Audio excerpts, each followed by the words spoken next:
reçu le livre de Véronique Olmy il y a peu. Alors c'est pas un livre très épais, donc on peut le lire vite, mais en même temps, il reste longtemps dans la tête. Il y a des choses qui reviennent et on a envie de le relire. Alors ça me fait vraiment plaisir de le relire avec vous et avec vous tous ce soir. Je vais faire une petite présentation quand même. Alors aujourd'hui, c'est donc Une enfance catholique, un livre très personnel. Vous allez nous expliquer pourquoi. Véronique Olmy fait partie d'une toute jeune collection aux éditions du Seuil, le Bar de la Sirène, qui est aussi un défi sur un texte court. C'est un petit livre, je l'ai dit, mais avec un vrai bouleversement.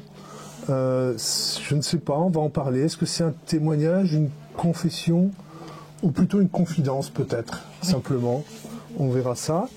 Et puis, ça commence par l'enfance, tout de suite marquée par le péché originel. Avec des parents très catholiques, on ne peut pas s'en défaire, manifestement.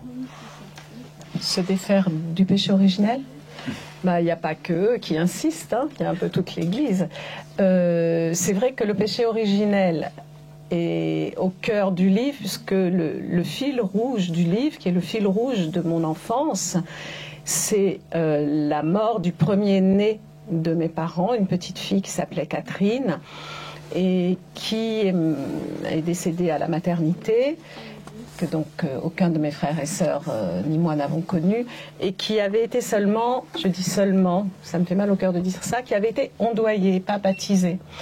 Et on a grandi dans la croyance que cette petite sœur était dans les limbes des enfants, c'est-à-dire qu'elle ne pouvait pas accéder à Dieu, elle ne pourrait jamais accéder au paradis. Si nous y allions, on ne pourrait jamais la voir, on ne pourrait jamais la rejoindre. Elle était pour toujours dans cet état semi-comateux d'errance. Elle était rien, et pourtant pour nous elle était tout. Elle était le malheur initial de mes parents, leur faute, puisqu'on leur avait reproché de ne pas avoir vérifié qu'elle était bien baptisée, qu'elle était ondoyée. Et on a grandi dans cette péché originel, oui, qui fait que si vous n'êtes pas baptisé, vous n'entrez pas en communion avec Dieu, et c'est irrémédiable. Donc, cette possibilité déjà de la mort, on l'a apprise chacun de nous en naissant, avec le châtiment d'un Dieu qui paraissait peu clément. On sent aussi dans ce livre, vous abordez cette question avec beaucoup de pudeur en même temps, mais la mort de Catherine, c'est un vrai traumatisme. Est-ce que vous en parliez entre vous, ou finalement c'était un peu le silence qui a fait que ce traumatisme est resté et s'est peut-être enraciné? Mais mes parents en parlent tout le temps. Mon père en a parlé jusqu'à son agonie. Ma mère, je ne peux pas la voir ou lui parler au téléphone sans qu'elle m'en parle. Ça n'existe pas une vie sans parler de Catherine. Je crois que ma mère l'a cherchée toute sa vie. J'en parle pas dans le livre, mais un jour elle a eu un accident de voiture assez grave. Elle a été dans le coma, et quand elle est sortie du coma, elle nous a regardés et elle nous a demandé: mais pourquoi vous m'avez fait revenir? J'étais si bien avec Catherine. Donc c'était une enfant irrattrapable. On ne pouvait jamais être aussi bien qu'elle, forcément. Et donc, c'était pas un sujet tabou, d'autant moins qu'il y a cette église dont je parle, qui appartient à la famille de mon père, sur une colline à côté de Nice. C'est un caveau familial, et ma mère est toujours persuadée qu'on a volé le bébé. Bon, le livre part de ça, mais il s'ouvre sur ce dont on va discuter, que je vous laisse présenter. Il s'ouvre aussi sur la joie. J'espère. Sur la joie, il y a tout un chemin aussi, parce qu'en fait, vous nous racontez une église qui paraît lointaine, et en même temps qui garde des signes de cette époque, juste avant le Vatican II, cette période-là où il reste encore des traces difficiles à comprendre. Vous parliez des limbes qui, maintenant... les théologiens se sont mis d'accord par rapport ça reste une option théologique possible. Ça n'est pas... il n'y a pas de... ça n'est pas rayé de la théologie et des dogmes. En tout cas, ce qui est dit aussi à cette époque, c'est que cette souffrance que vous décrivez des parents, de toute la famille, eh bien, vous êtes invité à offrir votre douleur à Dieu. Comment vous recevez ça? C'est terrible de cette idée qu'il éprouve ce qu'il aime. Donc si vous avez du malheur, c'est qu'il vous aime beaucoup. Et je ne le mets pas dans le livre, mais je croyais m'être affranchie de pas mal de croyances superstitieuses, parce que ça... Il y a quand même aussi on traîne une superstition très, très populaire derrière les injonctions. Et je me suis surprise, adulte, j'ai eu un enfant et je me suis vue changer mon bébé en me courbant sur elle pour pas que Dieu la voie. J'avais honte de moi de penser ça, mais quand même, je dis bon, il faut quand même mieux la cacher, on ne sait pas. S'il m'aime, mon Dieu, pourvu qu'il m'aime pas, s'il m'aime, il va la tuer. Donc c'est quand même, c'est ce que je mets à un moment, qu'est-ce que c'est l'amour? Quand on vous présente un Dieu qui vous guette depuis que vous naissez, parce que vous naissez impur, vous n'êtes pas digne de lui, vous êtes porteur du péché originel, puis paradoxalement, il a un fils qui est génial, qui ne parle que d'amour, qui aime tous les gens qui sont à part, qui sont dans la marge, qui sont rejetés. Il y a des choses qui collent pas, mais je trouve ça merveilleux parce que on apprend la complexité humaine tout petit. On se dit ouh, c'est un chemin très très sinueux, mais qui fait peur quand même. Et je sais plus pourquoi je dis ça. On en était où? On va continuer simplement. On continue. Oui, simplement parce que là aussi, vous montrez bien, vous parlez de complexité, vous montrez bien aussi que vous êtes dans une famille très catholique, très pratiquante, et vous dites bien aussi que les rites ont parfois quelque chose de rassurant. Oh, c'est plus que rassurant, parce qu'à un moment je dis Jésus n'est pas un médicament, n'est pas quelque chose de confortable. Les rites dans toutes les religions, et on les prouve beaucoup au moment du deuil. Ça fait du bien, c'est une façon d'être ensemble, ça rythme le temps, c'est quelque chose d'immuable, c'est la répétition des gestes. Moi, parfois, je vais faire Shabbat chez des amis juifs et ça me fait hyper plaisir parce que j'entends les paroles de la communion telles que Jésus devait les prononcer, avec le pain, avec le vin, avec cette alliance. Et c'est le fait que ce soit ancestral et que ça se répète, et ça nous inclut dans une communauté, ça nous donne des repères. Et donc moi, j'aimais bien qu'on jeûne à Carême, parce que après c'était bien quand c'était fini. J'aimais bien ça m'aidait à me repérer dans le temps, et dans les moments très difficiles de la vie. On se rend compte que le rite, c'est les derniers moments où on est vraiment en partage et ensemble. Voilà, c'est quelque chose, je pense, qui n'est pas, au lieu que ce soit figé, au lieu que ce soit vu comme quelque chose de figé et d'un peu dur, ça peut être vu comme un point d'ancrage et un repère. Ça, j'aime bien. Un repère pour ce Dieu dont vous l'avez dit tout à l'heure, il nous regardait vivre. Il nous avait créé et créé décevant, c'est ce que vous disiez tout à l'heure. Je lis simplement ce passage. Je savais qu'il aimait le sacrifice, le repentir, la souffrance, l'humilité, le respect, l'adoration, la contrition, la génuflexion, la supplication, la mortification, et vous terminez, la soumission. C'est terrible. Oui, c'est terrible. Et une fois encore, c'est tellement, pour moi, tel que je le vivais, petite, c'était tellement paradoxal. C'est pour ça que je mets, alors c'était quoi l'amour? On se demande très tôt, c'est quoi l'amour? L'amour vous veut du bien, mais l'amour vous châtie, l'amour vous punit. Et puis je trouve que c'est dommage qu'au lieu de dire à un enfant, waouh, tu es drôlement surprenant, mais toi alors tu ressembles à personne. Je m'attendais à rien de tout ça, c'est génial, c'est une surprise. On lui dit voilà, il faut faire comme ça. Et surtout, c'est très dangereux si jamais on a une personnalité qui dérape ou qui dévie de ce qu'on a institué avant que tu sois né. Et c'est très étrange cet amour-là, parce que c'est un amour qui, au lieu d'accueillir, comme peut le faire Jésus-Christ, est un amour qui contraint, avec une morale, mais j'en parle dans le livre de la légende du Saint Inquisiteur, que moi j'aime beaucoup, qui est notamment dans Les Frères Karamazov de Dostoïevski, où c'est le temps de l'Inquisition en Espagne, et Jésus revient sur terre, et la foule le reconnaît et va spontanément vers lui. Et le grand inquisiteur arrive et dit « Non, non, je garde, arrêtez-le ». La foule s'en détache immédiatement, les gardes l'arrêtent. Et ce qui est merveilleux dans le livre de Dostoïevski, c'est que c'est cette demande du grand inquisiteur qui met Jésus en prison, qui lui dit « Pourquoi es-tu venu nous déranger ?» Je trouve ça génial, parce qu'en fait, ce qui est beau, c'est le désordre, c'est ce fouillis merveilleux que la vie nous offre en vrai. Et c'est cette liberté-là.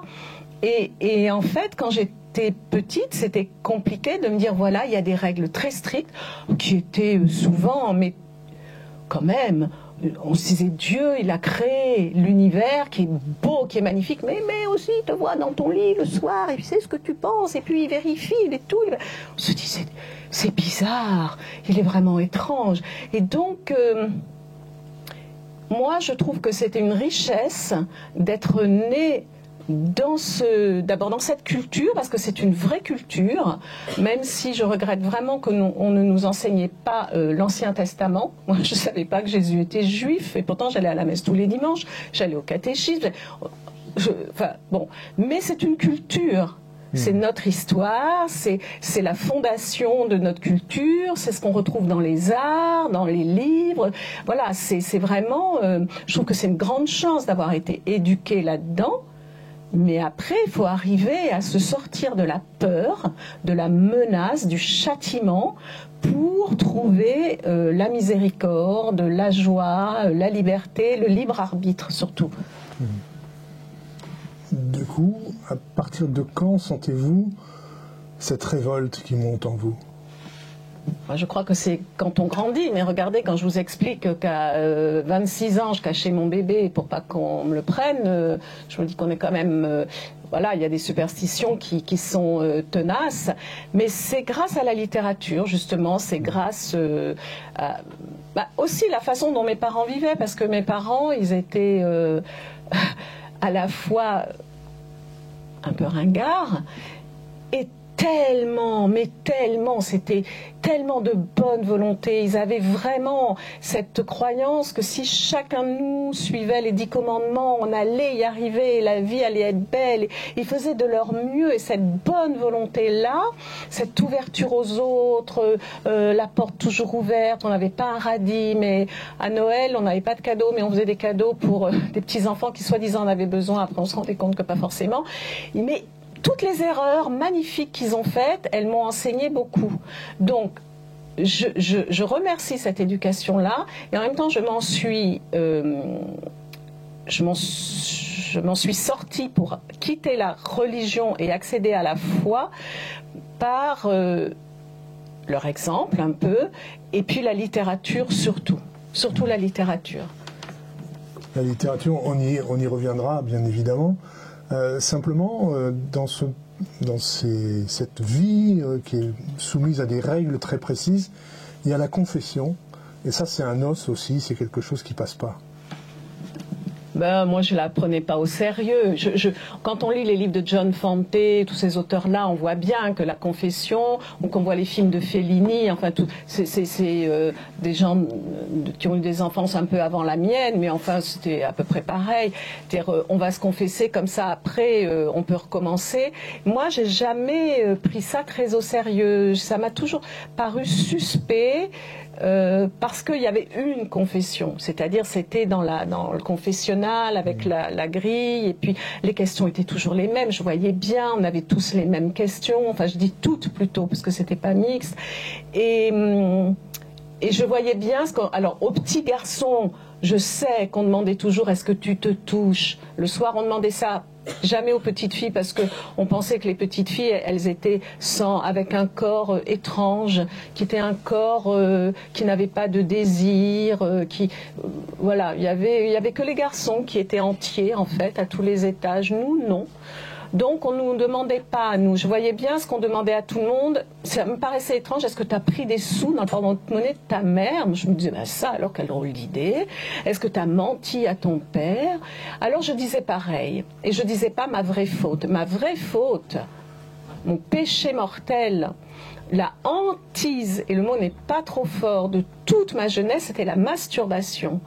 Et j'étais sûre que c'était la dernière fois à chaque fois, et sûre aussi que j'étais vouée à l'enfer. Et c'était tellement lourd et tellement, je pouvais le dire à personne parce que c'était tellement horrible que je pensais que j'étais la seule au monde. Et un jour, il y a un petit garçon qui a été enlevé, hélas. Toute la France en parlait, on suivait ça aux infos, on s'est pourvu qu'on le retrouve vivant, on l'a retrouvé mort. Et alors, mais qu'est-ce qui passe dans la tête d'un enfant? C'est étrange. Je me souviens de ce moment où on apprend qu'il est mort et je vais dans la salle de bain, je m'enferme et je lui parle. Et je me confesse à lui. Et je lui dis. Et je me dis qu'il faut quand même beaucoup de solitude pour qu'une petite fille aille se confesser dans une salle de bain à un petit garçon mort. Parce que... en fait, c'est lourd et c'est tellement tabou qu'il y a un éveil à la vie qui est tout de suite proscrit. C'est compliqué quand même. Oui, c'est compliqué, effectivement. On va poursuivre malgré tout parce que ça pose aussi la question, ce livre dont vous parlez donc avec beaucoup de sincérité, est-ce qu'il y a une question autour du féminisme, du féminin, de la place justement de la femme dans cette église? Bon, on ne peut pas parler de l'église catholique sans parler du corps, bon, comme dans les 3 religions monothéistes. On ne peut pas non plus évacuer le patriarcat, la misogynie, la hiérarchie. Et donc oui, moi je suis femme, donc je suis féministe. Mais c'est pas une revendication, c'est un état des lieux attristé. C'est dommage parce que c'est drôle parce que ce week-end j'ai rencontré un vaticaniste. J'étais toute contente. On va parler et tout, et je lui dis que pensez-vous du nouveau pape? Et il me dit ah c'est bien, il va remettre un peu d'ordre. Je dis ah bon, pourquoi c'était en désordre? Il dit ah bah oui, François avait mis du désordre, il est temps que... Je dis du désordre ou un petit coup de pied dans la fourmilière, et pourquoi le désordre c'est mal? Il m'a dit écoutez, il y a des dogmes, on les suit, et ça va comme ça. Et alors moi j'ai plus envie de lui poser aucune question parce que je me suis dit bon voilà, mais je trouve formidable ces religieuses qui demandent. Elles savent qu'elles vont rien obtenir, qu'on va se moquer d'elles, mais elles demandent à avoir une place autre qu'une place subalterne. Mais c'est très important. Javier Cercas, je ne sais pas si vous avez lu son livre « Le fou de Dieu au bout du monde », qui est un livre magnifique. Et en fait, il explique que François trouvait étrange que les prêtres se pensent au-dessus des chrétiens, des catholiques, des pratiquants. Et c'est vrai que quand j'étais petite, j'étais persuadée que les prêtres, eux, ils connaissaient mieux Jésus-Christ que moi. Quand par exemple, je disais, mais pourquoi il n'y a pas de femmes? Ben parce que Jésus c'était un homme. Il faut être un homme parce que Jésus ressemble à Jésus. Et moi je me disais, oh tiens, c'est bizarre.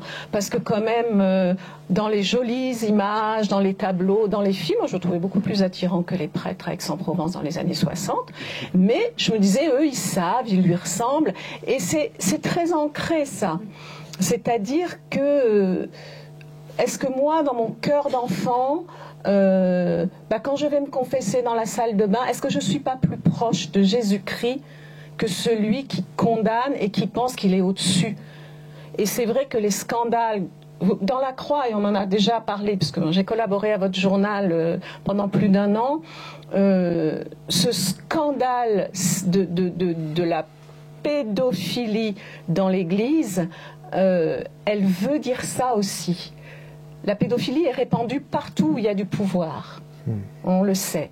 Mais justement, ce pouvoir qu'ont les prêtres, c'est dommage, vraiment. C'est vraiment dommage parce que c'est quelque chose que Jésus-Christ lui-même, il me semble, ne s'octroyait pas. C'est-à-dire, il ne menaçait pas. Il n'a jamais parlé du péché originel. Il parlait avec les femmes longuement. Il était rabbi et ça, c'était pas autorisé. Il les touchait, il les consolait. Il était plus avancé il y a 2000 ans, il me semble, que le patriarcat catholique aujourd'hui. Ça, vous en parlez dans le livre, effectivement. Vous dites aussi simplement que il y a des hommes bons dans les prêtres. Vous signalez, et même aussi, plutôt aussi de façon beaucoup plus large, le peuple des baptisés, on peut dire. Et que malgré tout, il y a cette image terrible des agressions. Ah oui, mais moi, je ne jette pas le bébé avec l'eau du bain. C'est-à-dire que je trouve qu'il y a des gens magnifiques, exemplaires, les vrais apôtres. Il y a pas, c'est pas une armée de malfaiteurs. C'est, je pense qu'il y a des missionnaires, hommes, femmes, des religieuses, des prêtres qui sont des laïcs, engagés, qui sont, oui, qui sont les vrais apôtres, qui font du bien à l'Église, mais c'est pas toujours ceux qu'on entend le plus. C'est pas toujours ceux qui qui parlent le plus fort. J'aime beaucoup à la fin du livre, je ne vais pas tout dévoiler quand même, il faut que vous puissiez encore avoir des surprises, mais il y a une sorte de refrain qui revient à un moment. Pourquoi n'avons-nous pas ri? Comment expliquer que ce peuple des baptisés ne s'est pas pris en main d'une certaine manière, peut-être révolté? Il y a quand même différents courants dans l'Église. Vous êtes bien placé pour le savoir. Vous êtes un peu taxé de gauche quand même à la Croix. Vous êtes bien surveillé. Donc, moi aussi j'ai rencontré ça quand j'étais jeune, puisque mes parents quand même voyaient beaucoup de monde, donc ils n'étaient pas forcément d'accord avec eux, mais il y avait ce qu'on appelait les cathos de gauche, etc. Pourquoi on a Paris? Mais mon Dieu, on avait trop peur. Et l'exemple que je donne dans le livre, c'est un exemple qui était terrifiant. On faisait notre profession de foi, donc je pense qu'on a 12 ans à peu près à ce moment-là. Et je n'oublierai jamais le prêtre qui nous dit imaginez un accident de la route. Oh, donc nous on était là, un accident de la route. Imaginez-le.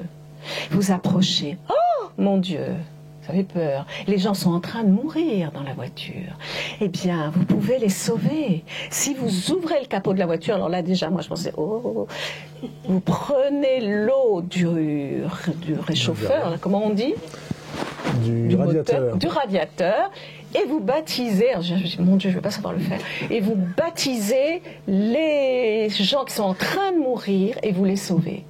Alors là, silence dubitatif dans la salle, je pense que chacun avait sa vision, et un petit garçon plus courageux que les autres et plus pragmatique a dit « Excusez-moi mon père, mais si l'eau est trop chaude, comment on va... » Et là, il s'est tellement fait insulter qu'on n'a plus rien dit. Et moi, je me dis, mais punaise, on aurait dû rire et lui dire, mais vous êtes ridicule. Ridicule de terroriser des enfants, de les rendre responsables a priori de la damnation, mais on n'en finira donc jamais. Et Jésus était quand même quelqu'un qui riait, que certains appelaient le glouton, parce qu'il aimait manger, il aimait boire, il aimait qu'on se réunisse, même s'il avait besoin de moments de solitude. Et c'est ce que j'avais trouvé dans Godspell, dont il est parlé dans le livre, c'est-à-dire qu'en 74, et c'est drôle parce qu'après, j'ai appris que c'était avec Daniel Auteuil, que j'ai connu après, avec Dave, tous ces gens-là. Je ne savais pas à l'époque. Ils n'étaient pas connus d'ailleurs. Mais tout d'un coup, à Aix-en-Provence, est arrivée la troupe du Théâtre Saint-Martin et ils ont joué Godspell. Nous, on nous avait donné les places, on n'aurait pas eu les sous pour y aller tous. Et tout d'un coup, il était là, quoi. il n'était pas, il guettait pas le blasphème. Il avait son âge déjà. Il était jeune. Il était, je parle de Jésus-Christ. Il était joyeux. Il était seul. Il avait besoin des autres. Il avait besoin qu'on l'aime, lui aussi. Il aimait les joutes verbales. Il était vivant, quoi, avec ça jaillissait. Et c'était... Ah, je crois que c'était ce qu'on attendait, parce qu'on le savait, ça. Quelque part, en nous-mêmes, on le savait. Mais on nous avait jamais donné l'opportunité de le voir. Et tout d'un coup, c'était la vie. Et alors, ça n'a pas apaisé cette soif de sacré dont je parle après. C'était la vision humaine de Jésus-Christ. Mais ça n'était pas dans la sublimation ni le sacré que j'ai trouvé après.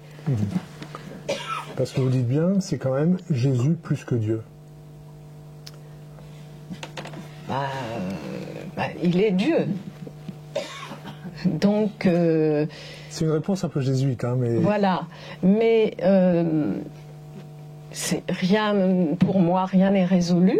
Et j'aime bien ça aussi. Le doute fait partie de la croyance.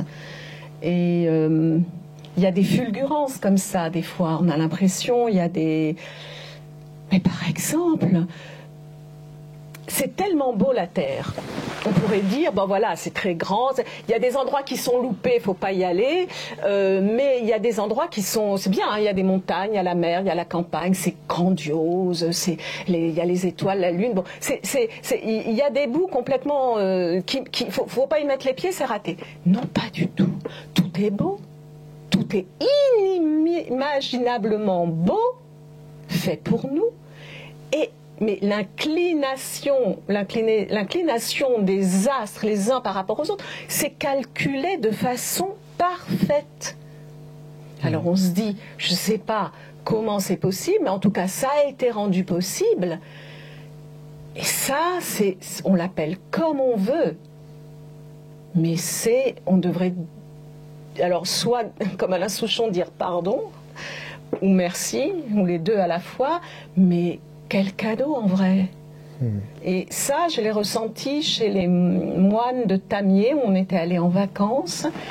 Et tout d'un coup, le silence, et on se sent si petit face à la montagne, et c'est tellement beau, et c'est tellement recueilli, et on se sent à la fois, enfin je me sentais à la fois invitée, parce que c'était la terre sur laquelle je vivais, et en même temps bluffée et un peu intimidée. Et je sentais qu'il y avait vraiment quelque chose de plus grand que moi, quoi. J'ai quelques questions à vous poser sur la littérature, pour prolonger quand même un peu notre réflexion ce soir, simplement. Mais ce livre, il est très personnel. C'est sans doute le plus personnel de vos livres. Il y a des photos de famille qui sont dedans aussi. Qu'est-ce qui vous a poussé à ce témoignage, à ces confidences que je disais au début de notre rencontre? Alors, elle s'appelle Maude Simoneau. Elle est éditrice au Seuil. Elle est toute jeune. Enfin, toute jeune. Pour moi, il y a beaucoup de gens très jeunes. Et elle a créé cette collection, le bar de la Sirène. Le bar, c'est le lieu où tout le monde se rencontre, de tous les horizons. Et la sirène, c'est un être hybride. Et quand elle a demandé à ce qu'on se rencontre, elle m'a dit, j'aimerais, parce qu'elle connaissait mes livres, donc j'avais jamais écrit d'autofiction, mais dans Les Évasions particulières ou dans Bakita, enfin il y a quand même des choses qui transpercent. Et elle me dit, j'aimerais que vous écriviez sur votre enfance catholique. Et tout de suite j'ai répondu, non. Voilà, c'est très gentil, mais non. Et... parce que j'avais pas envie. Et puis en fait, le temps passant, je me suis dit, je vais essayer. Et je me suis rendu compte que j'avais déjà commencé un livre sur ma mère, un livre sur mon frère, que j'avais tout un dossier sur le catholicisme, que pour le courage des innocents, j'avais relu les évangiles. Et je me suis dit, maintenant tu vas arrêter de te cacher, tu vas le faire. Et comme c'est une collection où on ne doit pas écrire, il y a un nombre de signes et de mots limité, c'était très bien, c'est ce dont on parlait tout à l'heure avec Elisabeth Olieri, que je ne vois plus, mais qui est là, qui a participé à la collection. Et il fallait des illustrations, et je me suis dit, puisque j'y vais vraiment. Et donc, c'est des illustrations personnelles. Donc, voilà, il y a ma bobine toute petite, un peu plus grande. Et puis, il y a, à part mon frère, mais comme il est décédé, il ne peut pas m'en vouloir, il n'y a pas de photos de mes parents, de Catherine ou de mes autres frères et sœurs. Et j'ai voulu être sincère jusqu'au bout, en fait. Je pense que les autres livres étaient déjà sincères. Est-ce que peut-être Le Courage des Innocents, Bakita, énorme succès, c'est quelque chose aussi qui était de l'ordre de cette confidence, de cette foi qui était ancrée en vous? Mais non, pas du tout. Bakita, c'était Bakita. C'était une rencontre. Je pense qu'elle aurait été bouddhiste, c'était pareil pour moi. C'était un parcours que je ne comprenais pas. Je l'ai écrit parce que je ne comprenais pas pourquoi, en ayant survécu à tout ça, on pouvait ne pas se souvenir de son prénom. Il me semblait à tort que si on ne savait pas comment on s'appelait, on ne savait pas qui on était. Et c'est parce que je me suis dit, je vais l'écrire pour essayer de voir si elle me le dit, et puis si je le trouve, si je trouve l'énigme, comment on fait. Et donc Bakita, c'est d'âme à âme, en fait. Mais ça n'a pas questionné mon rapport à la religion, mon éducation, pas du tout. C'était vraiment un travail très très précis, très documenté sur elle. Je crois que j'aurais pu parler d'elle, de sa foi, de son humanité, de son absence de victimisation, de besoin de vengeance, de son ouverture aux autres, de son attirance pour les enfants, de sa bonté, même si elle avait été d'une autre religion ou moi aussi. C'est au-delà de tout, Bakita. Mmh. Je relis aussi dans votre livre, je reprends cette citation, la littérature m'a apporté une chose qui n'a pas de prix, l'inconfort. Expliquez-nous comment on vit de façon inconfortable, aussi bien la littérature que dans sa foi. Mais je crois que les romanciers, les écrivains cherchent tous à explorer ça. Qu'est-ce que c'est la complexité humaine, ces pulsions du bien et du mal qui cohabitent en nous, qui sont nos choix. Tout le temps, même à minima, quand on prend des décisions, même sans s'en rendre compte. C'est quoi l'humanité? C'est quoi quelqu'un qui est humain, quelqu'un qui est monstrueux? C'est quoi Cédric Jubilard par rapport à quelqu'un d'autre? Qu'est-ce qui fait qu'on bascule? Et là, en fait, moi j'écris parce que je ne comprends pas tout ça, que ça me bouleverse, comme chacun de nous, que ça m'empêche de dormir, que je voudrais que ça ne soit pas ainsi, mais ça l'est, et donc je me penche là-dessus. Mais c'est vrai que moi, ça a répondu, ça m'a aidé, j'en parle pas dans le livre, mais je lui avais dit, Dominique Fernandez avait écrit L'Étoile rose. C'est un gros livre chez Grasset. Moi, je l'ai lu quand j'étais jeune, je ne savais pas qu'un jour je serais écrivain, que je serais publié chez Grasset. Et ce livre-là m'a choquée. Je le lui ai dit. C'était sur son homosexualité. Ça m'a bouleversée. J'avais chaud en le lisant. J'étais choquée. Et en même temps, mais ça m'a changé la vie. Parce que tout d'un coup, je voyais quelqu'un qui avait choisi comment il allait vivre ses désirs, sans agresser personne. C'est le b.a.-ba, mais dans la liberté accordée à soi-même et à l'autre. Et je ne savais pas que c'était possible. Ça a changé ma sexualité, donc ça a changé ma vie. Et je l'ai croisé plusieurs fois parce qu'on était dans la même maison d'édition sans jamais oser le lui dire. Et puis un jour, en salon du livre, on avait un peu mangé, bien bu, tout ça, j'ai osé lui dire. Je dis, vous avez changé ma vie. Alors, je ne pouvais pas tout mettre dans le livre parce qu'il est petit. Mais voilà, l'apport des livres, l'inconfort, puisque vous en avez parlé, c'est aussi d'être merveilleusement bousculé. réveiller, alerter, d'avoir, se dire, oh, il y a plein de possibilités. Alors sans qu'on en devienne fou, parce qu'on pourrait en devenir fou tout ce qu'on n'a pas fait, tout ce qu'on pourrait faire, mais c'est beau, quoi.